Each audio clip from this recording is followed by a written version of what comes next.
एक तरफ तो हेडलाइन है कि Iran ready to hand over uranium और दूसरी तरफ हेडलाइन है Iran denies Trump's claim on handing over enriched uranium.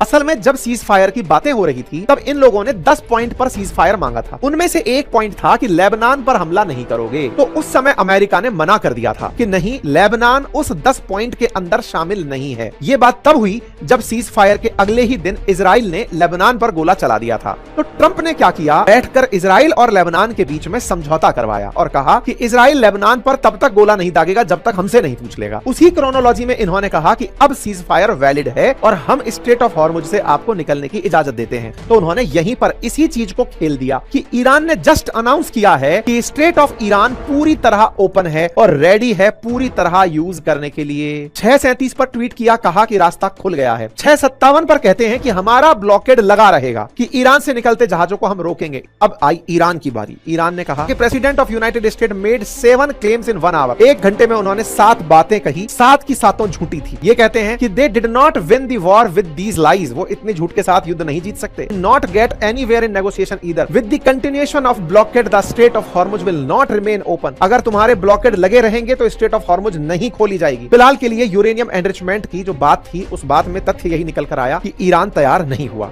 ये बाजार से खेलते हैं क्योंकि वर्किंग डेज चल रहे हैं, ट्रेडिंग के आवर्स एक्टिवेटेड हैं, ये उससे खेलते हैं। व्यापारी आदमी है ना ये, इनको पता है कि इनके एक बयान से कितना मार्केट में ऊपर नीचे हो सकता है। फिर शनिवार रविवार छुट्टी पड़ जाती है तो बाजार में पैसा बनाने वाले इनके ट्वीट से पैसा बना जाते हैं। ये बहुत तगड़ा मैनिपुलेशन कर रहे हैं।